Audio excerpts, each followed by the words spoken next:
¿verdad? Adelante, muy bien. Bueno, mi tema a disertar es la miocardiopatía hipertrófica y la muerte súbita en el deporte.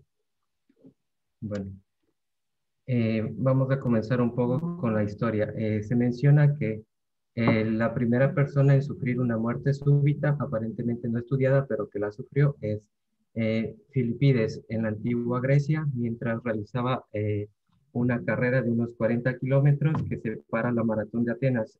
Básicamente él murió tras recorrer estos 40 kilómetros hacia llegar hacia las costas para avisar la llegada de los persas.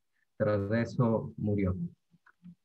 Ese es el primer registro que tenemos y tras de eso comenzó las competencias en el atletismo para las maratones. Entonces fue un hito histórico que definió mucho la parte de la maratón.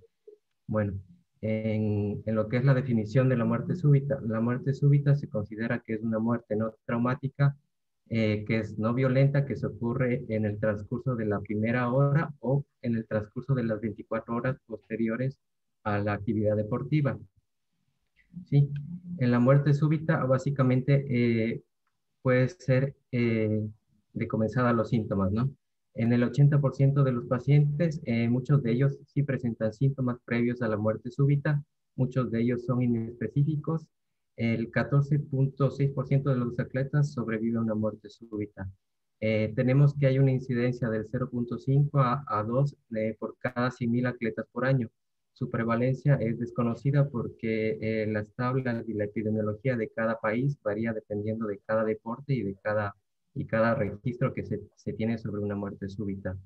Esto es un poco difícil de estimar porque, bueno, para saber una muerte súbita se necesitan registrar tanto en la parte del deporte, en la parte de, de la parte comunitaria, a ver si existe tal vez en la parte militar, si existen registros, entonces es una forma media compleja de definirla y cada país tiene su manera de llevarla. Tenemos que la mayor incidencia se va a presentar en hombres de raza negra y se comporta como un factor de riesgo para sufrirla. Bueno, dentro de los síntomas previos que yo encontré a sufrir una muerte súbita, tenemos los siguientes. Tenemos un dolor de pecho, una angina, un incremento de la fatiga, una sensación de indigestión, acidez, una falta de aire excesivo, un dolor de cuello o un dolor, malestar vagal, ¿sí? Incluso infecciones de las vías respiratorias también puede ser considerada como un síntoma, palpitaciones, mareos y dolor de cabeza severo. Bueno, algunos datos relevantes de la muerte súbita. Tenemos que el 70-80% de los pacientes que sufren muerte súbita son jóvenes atletas durante la competencia o posterior a la competencia, por lo general. ¿Sí? De ahí la importancia de estudiar en la aplicación a la parte deportiva. Tenemos que básicamente los atletas tenemos un riesgo relativo de 2.5 veces más a la población general. Es un riesgo relativo mayor, obviamente, y por lo tanto merece ese estudio. El 80% de los pacientes con muerte súbita ocurre durante la competición o posterior al entrenamiento de la misma. Ahora, ¿por qué vamos a asociar la muerte súbita con el deporte? Bueno, tenemos que, para entender la muerte súbita, tenemos que entender cómo funciona un poco la fisiología del deporte en este tipo de pacientes. Tenemos que va a haber un estrés agudo intraejercicio y postejercicio. En el intraejercicio va a aumentar la actividad simpática, va a disminuir la actividad vagal, aumentar la frecuencia cardíaca. Esto va a provocar un aumento del consumo de oxígeno. Esto nos va a llevar a una isquemia coronaria, ¿sí? Y también va a intervenir lo que es inestabilidad hidroelectrolítica que nos puede provocar una irritabilidad miocárdica y a su vez reperfundir también en lo que es la isquemia coronaria. Y posteriormente al ejercicio puede implicar una vasodilatación arterial, lo que nos va a disminuir la presión arterial y va a disminuir la perfusión coronaria. ¿Sí? Todas estas variables van a influir en lo que puede provocar una muerte súbita en un paciente. Como registros tenemos que si hay diferencia entre pacientes que sufren muerte súbita, que son competitivos y no competitivos, básicamente los registros que se disponen hasta la fecha son de personas que realizan alguna actividad física de manera competitiva, ¿sí? De las personas que vemos en la tele, en algún deporte. Pero existe un subregistro muy grande de personas que realmente son, digamos, de no competitiva, de actividad física no competitiva, pero que también sufren muerte súbita. Y ese es el gran número al que nosotros tenemos que apuntar para prevenirlo, ¿no? Ahora, esto va a variar también la muerte súbita. Tenemos que hay un grupo grande en el que hay que definir pacientes que son mayores de 35 años y pacientes menores de 35 años. El grupo a definir es del paciente menores de 35 años, que son los pacientes que van a tener eventos de muerte súbita de tipo anomalías, ya les voy a detallar las causas. Pero esencialmente en los mayores de 35 años vamos a tener una mayor prevalencia por un infarto agudo de miocardio, un accidente de placa y todo lo que es coronario, ¿sí? Ahora, ¿hay una discriminación entre el sexo y el deporte? Sí, se ha presentado evidencia de que existe mayores eventos dependiendo del deporte y dependiendo del sexo. Se ha presentado mayores eventos en la parte deportiva en hombres que en mujeres, especialmente bueno, tengo registros del ciclismo, de la natación bueno, del trote, ¿no? Bueno, ahora dependiendo de la muerte súbita en relación a la etnia, bueno, tenemos que hay una mayor probabilidad de presentar muerte súbita en pacientes que son de etnia negra, básicamente porque ellos tienen mayor prevalencia de hipertensión arterial y mayor prevalencia de miocardiopatía hipertrófica, entonces hay una mayor incidencia de presentar una muerte súbita. Tenemos que hay una incidencia según estudios, por ejemplo, de uno en cada 21.000 atletas por año, según Harmon, que es un artículo, y también una incidencia de uno en 3.000 atletas por año, según igual otro autor que es de la misma publicación, dependiendo la raza. Ahora, podemos popularizar el deporte. ¿Cómo es la presentación de la muerte súbita dependiendo del deporte? Tenemos que hay registros en varios deportes. Como les decía, esto va a depender de la prioridad que tenga el país para popularizar un deporte. Por ejemplo, en Ecuador puede ser la muerte súbita más común, puede ser el fútbol, no tengo datos sobre eso. Pero en otros países es más común que se presenten otras actividades como el ciclismo, el hockey o el soccer, ¿no? Y así tenemos un sinnúmero de deportes que puede variar y puede presentarse la muerte súbita o no. Por ejemplo, tenemos en Irlanda la causa de muerte súbita más común es el fútbol gaélico y como segunda causa es el golf, mientras que en España es el ciclismo. Entonces, la muerte súbita va a variar dependiendo del país que la estudiemos. Entonces, aquí tengo un registro un poco con los años de cómo ha precedido la muerte súbita dependiendo del país y de cómo se ha presentado. Tenemos que, por ejemplo, la miocardiopatía hipertrófica es la causa más común en Estados Unidos, mientras que en Italia tenemos la miocardiopatía rimogénica o puede ser la displasia rimogénica también. Y también otros países que, bueno, ahí tenemos las variedades, ¿no? Tenemos miocardiopatía hipertrófica, miocardiopatía rimogénica, incluso tenemos anomalía de las arterias coronarias, aterosclerosis, miocarditis, miocardiopatía dilatada, prolapso de la válvula mitral y estenosis, hipertrofia ventricular con o sin fibrosis, y pacientes también incluso se ha presentado muerte súbita en pacientes con corazones estructuralmente sanos. Esto quiere decir porque también hay pacientes que consumen anabólicos, que están deshidratados, que tal vez están excedidos a condiciones extenuantes de temperatura, e incluso pacientes que sufren conmodio mortis, que es básicamente un golpe cuando el corazón está en la repolarización ventricular. Bueno, ya definido un poco el universo amplio de lo que es la muerte súbita, como les mencionaba anteriormente, hay que distinguir básicamente dos etapas, ¿no? Las que son antes de los 35 y mayores de los 35. Básicamente la que se inclina a mi tema es la miocardiopatía hipertrófica, que es la más común antes de los 35, y mayores de los 35 hay la enfermedad arteriosclerótica. No hay que olvidar que dentro de la muerte súbita hay siempre va a estar antes de esas edades y después de esas edades, que puede ser en un corazón sano o en un corazón que pueda tener algún tipo de otra arritmia, puede ser alguna cardiopatía también, ¿no? Entonces puede estar en intermedio de esas dos edades.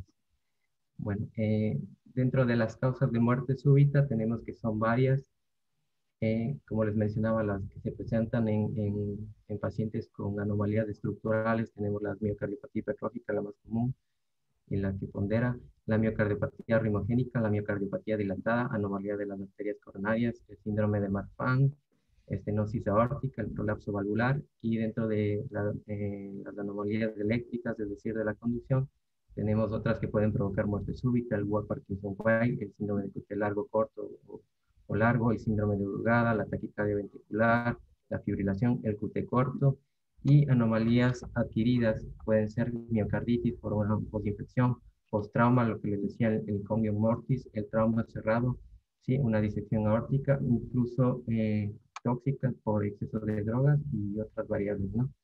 Bueno, nosotros para comenzar a estudiar este tipo de variables que puede presentarse, que son amplias, tenemos que tener unos estudios de apoyo básicos para encaminarnos, ¿no?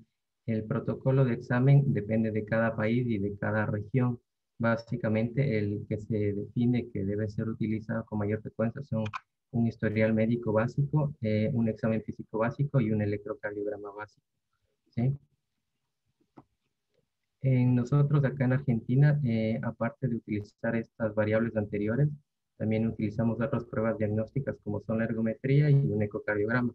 Si el paciente tiene mayor de 30 años, utilizamos una ergometría y, y realizamos un ecocardiograma si básicamente es un paciente que tiene un alto rendimiento, o sea, una actividad competitiva fuerte, ¿no?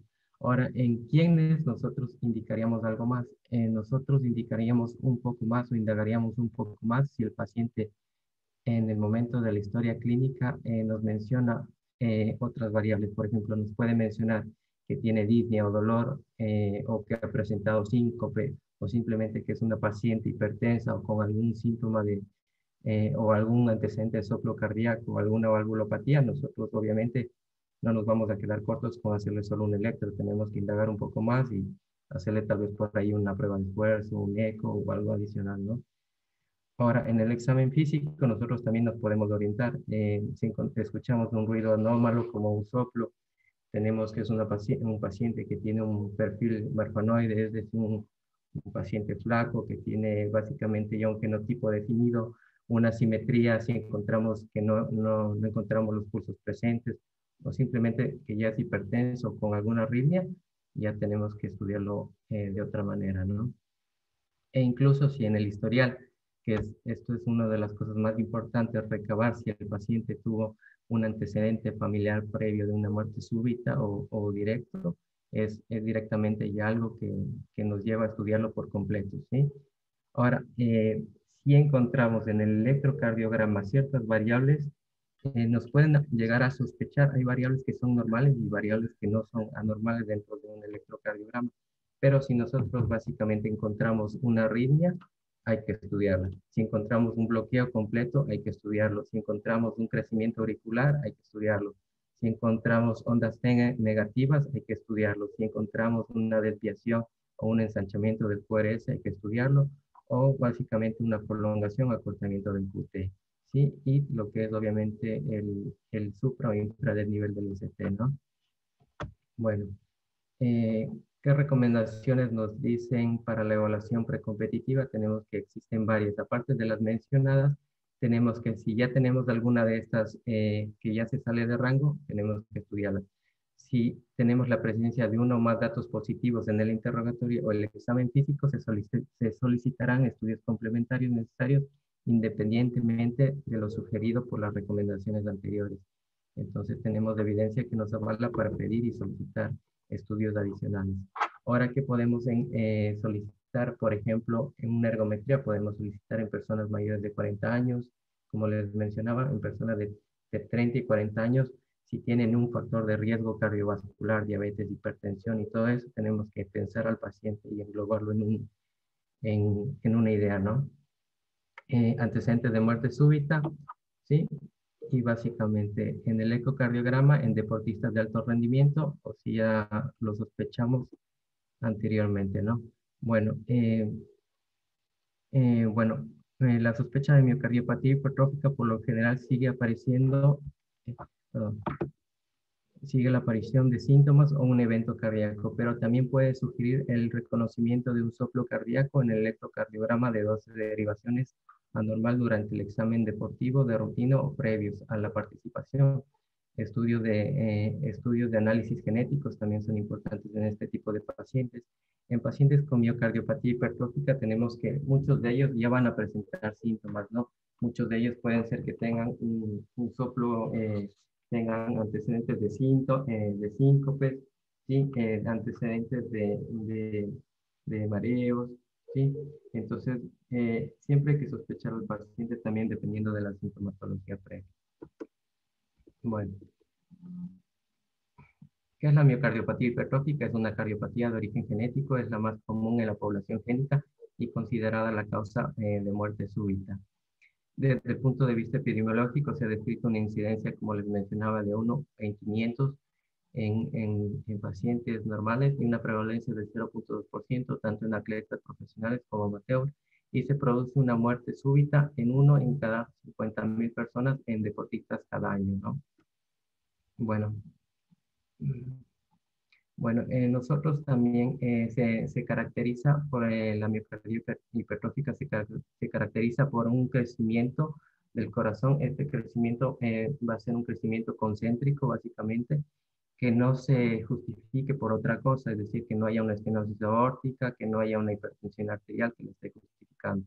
Sí, y este crecimiento va a ser un crecimiento más de 15 milímetros y de manera simétrica en las paredes del BD, especialmente ¿cómo se llama? En el tabique. Ya, ok. Criterios para muerte súbita. Como les mencionaba, tenemos los antecedentes familiares, es un criterio, es un síncope inexplicable, el hecho de que un paciente desarrolle una taquicardia ventricular repetida, no sostenida, que desarrolle una hipertrofia ventricular más de 30 milímetros, un aneurisma apical del ventrículo izquierdo, en el estudio por resonancia, un RASE tardío de gadolinio o una disminución de la fracción de eyección, son criterios que pueden llevar a mayor riesgo de muerte súbita en pacientes jóvenes, ¿no? Bueno, el objetivo de esta revisión, como les mencionaba, es determinar las causas, definir el cuadro clínico, el manejo, el tratamiento y el diagnóstico para prevenir la muerte súbita. Bueno, bueno, para confirmar el diagnóstico nosotros tenemos varias herramientas. La más simple que nosotros podemos utilizar es el ecocardiograma, pero también tenemos otras como la resonancia magnética y básicamente las pruebas de soporte de imagen. Pero aquí tenemos una imagen de una miocardiopatía hipertrófica. Si nos damos cuenta, el septum está engrosado de manera simétrica. Eso es lo que nos va a llamar la atención al momento de analizar un ecocardiograma o un estudio de imagen. Sí, en el electrocardiograma nosotros vamos a tener que, va a haber signos van a haber T negativas y signos de hipertrofia miocárdica, ¿sí? En el examen histopatológico va a haber eh, una, ¿cómo es? Una, una, oh, se me fue la palabra. Bueno, pero va a haber un desequilibrio en el sentido de, de que va a haber zonas de fibrosis y zonas de no fibrosis, zonas organizadas y no zonas organizadas, ¿no? Bueno, para categorizar a la miocardiopatía hipertrófica también debemos llevarlo desde el punto de vista en qué tipo o etapa de la miocardiopatía hipertrófica estamos. Una miocardiopatía hipertrófica obstructiva o no obstructiva. Sabemos que la obstructiva es de mayor riesgo porque obviamente nos lleva básicamente una mayor descompensación y cualquier evento cardíaco que pueda derivar de eso. Pero una que no es obstructiva es más llevadera para tratar al paciente, ¿no? Por ejemplo, una no obstructiva se categoriza cuando el paciente en reposo tiene un gradiente de presión de flujo de salida menor a 30 milímetros de mercurio de mercurio y provocado fisiológicamente mediante alguna prueba evocadora igual, menos de 30 milímetros de mercurio. Y obstructiva lábil si en reposo está menos 30 milímetros de mercurio y en reposo si es que está más de 30 milímetros de mercurio básicamente, ¿no? Ahora, ¿qué variables nosotros vamos a definir en el ecocardiograma? Nosotros tenemos que fijarnos que existen varias variables a tomar en cuenta en el momento de ver una miocardiopatía hipertrófica. Por ejemplo, eh, Maron define algunas variables, ¿no? Tenemos un estudio. Tenemos que va a haber una miocardiopatia hipertrófica focal, un aumento del diámetro de las cavidades ventriculares, un diámetro diastólico mayor un diámetro de fin de diástole mayor al 55. Tenemos que van a haber alteraciones de la relajación del músculo cardíaco, ¿sí? Incluso en la resonancia, como les mencionaba, un realce tardío de gadolínea. Sí, incluso la muerte súbita. Entonces, cada una de estas variables nos orienta a definir si es más un corazón de atleta o un corazón con una miocardía hipertrófica. Si nosotros encontramos más de estas variables, nos orientaría más a una miocardiopatía hipertrófica. ¿Sí? También hay que tener en cuenta que no solamente hay que investigarla desde el punto imaginológico y clínico. Si ya tenemos presente que hay una sospecha de una miocardiopatía hipertrófica, hay que estudiarla desde el punto de vista genético. ¿Por qué? Porque esto tiene implicación. Muchas presentaciones de miocardiopatía hipertrófica tienen un componente genético, es decir, tienen genes que predisponen a tener la enfermedad y a desarrollar la enfermedad y por ende la causa de muerte súbita. Por ejemplo, esta es la foto de un jugador que es el jugador del Vélez, que tuvo toda su infancia en las juveniles y se le estudiaba año a año y nunca se le encontró nada. Pero ya cuando pasó a las ligas mayores, básicamente ya desarrolló el fenotipo. Es decir, que básicamente, aún así, si nosotros lo estudiamos año a año, cada estudio nos hace sospechar, pero no sabemos cuándo va a debutar. Por eso es importante saberlo fenotipar, es decir, hacer un estudio genético para ver cuándo puede tener el nivel de expresividad genética y la prueba de laboratorio que nosotros hagamos. Aquí entra el diagnóstico diferencial entre corazón de atleta y miocardiopatía hipertrófica, que era la diapositiva que habías puesto antes, que me parece esencial, ¿no? Me parece esto es clave. Esto me parece que es la conducta de oro para un cardiólogo que haga deporte o que no haga deporte. La diferencia entre hipertrófica y corazón de atleta. Y cuándo tenemos que volcarnos a la hipertrófica, porque eso implica pronóstico para el paciente, ¿no? Sí, así es, doctor. Bueno. Este es un estudio que encontré en el que avala que básicamente nosotros tenemos que comenzar a investigar desde la parte genética a pacientes que ya tengamos una sospecha de orientación de miocardiopatía hipertrófica, ¿no? Básicamente, o se lo debe hacer en un paciente que murió por causas de sospecha de muerte súbita o en un paciente que sospechamos que tiene miocardiopatía hipertrófica. La importancia de lo que yo les decía es por el nivel de mutación que puede presentar en un gen. Hay genes que son más predisponentes a presentar una enfermedad un poco más, digamos, más severa. Por ejemplo, si tenemos mutaciones en el gen de la miocina, el MYH7, o también tenemos mutaciones en el gen de la proteína C que nos codifica la miocina. También existen otras mutaciones menos frecuentes en el gen de la troponina, pero básicamente la mutación nos va a determinar el nivel de afectación y el pronóstico a largo tiempo de esa expresividad. Si no todo paciente desarrolla, es decir, puede tener un gen anómalo o una enfermedad predisponente, pero no todos desarrollan la expresividad, es decir, la enfermedad. Por eso debe ser seguido a lo largo del tiempo y debe ser estudiado también desde ese enfoque. Y como sabemos, la miocardiopatía hipertrófica va a tener un patrón de autosómico dominante, es decir, va a pasar de generación a generación en un 50%.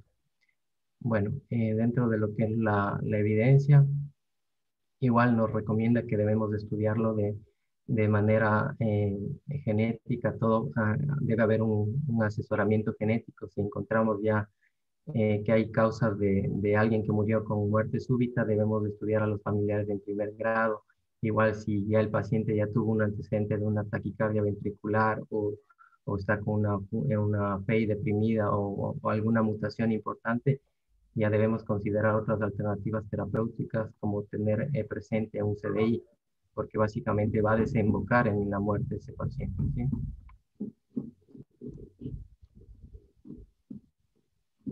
Bueno, las víctimas con muerte súbita sin causa, se les recomienda igual la valoración cardíaca específica. Familiares de primer grado con muerte súbita a menos de 40 años, se recomienda la evaluación cardíaca con asesoramiento genético y un estudio genético según hallazgos clínicos.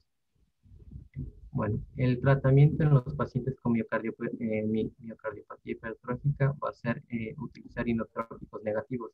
Vamos a tener que disminuir la frecuencia en el paciente, ¿no? Porque básicamente ellos van a tener una obstrucción en el tracto de salida, es decir, nosotros tenemos que disminuir la frecuencia para evitar esa descompensación en el gasto cardíaco de estos pacientes. Para ello podemos utilizar herramientas como beta bloqueantes, calcio antagonistas, no dihidropiridínicos y lo que sí debemos tener cuidado es en la administración de diuréticos, no excedernos en el uso de diuréticos porque esto puede desencadenar un evento o básicamente descompensar al paciente. Existen otras alternativas dependiendo del tipo de obstrucción que tenga, como la miomectomía quirúrgica o la ablación septal, que básicamente es tratar de provocar un infarto dirigido o simplemente tratar de disminuir la obstrucción en el tracto de salida. Todos estos pacientes deben llevar antiarrítmicos y básicamente anticoagulación y considerar la alternativa del cardiodesfibrilador implantable dependiendo del riesgo que el paciente tenga, ¿no? La indicación del cardiodesfibrilador implantable si el paciente ha tenido una fibrilación ventricular, una taquicardia ventricular sostenida, es una indicación 1A. Pero si el paciente todavía no ha tenido algún evento de estos, simplemente ha tenido síncopes o está con la hipertrofia o tiene alguna otra variable, debemos clasificar al paciente para ver en qué nivel de riesgo es. Por ejemplo, podemos utilizar en la herramienta que es el HSMR CD Score, que es para clasificar riesgos. Si nos da un riesgo bajo, no hay tanto la necesidad de colocar un desfibrilador implantable, pero si tenemos ya un alto riesgo, sería una indicación, obviamente, ¿no? Bueno, bueno, dentro de las conclusiones que yo puedo sacar, que, bueno, es básicamente que el paciente con miocardiopatía hipertrófica amerita que sea un manejo no solamente epidemiológico, sino que hay que realizar una prevención primaria y una prevención secundaria en cualquier evento para prevenirlo, ¿no? ¿Sí? Y el paciente debe ser manejado de manera holística, debemos tener muchas variables y muchas herramientas a la mano para poderla manejar, ¿no? Es necesario que igual ante la presencia de una enfermedad genética se estudie a los familiares y se categorice en qué tipo de afectación tiene y qué tipo de gen anormal le predispone, ¿no? El manejo, las estrategias de manejo contemporáneas que incluyen la historia natural de la miocardiopatía hipertrófica han permitido tener una visión más optimista de la enfermedad y contar con un arsenal terapéutico completo conformado con desfibriladores implantables para reducir el riesgo de muerte súbita, la ablación septal que les mencionaba. eh, y también hay pacientes que se les puede incluso considerar el trasplante cardíaco, ¿no? Bueno, eso es básicamente las conclusiones que yo pude llegar a mediante la revisión sistemática. No sé si tienen alguna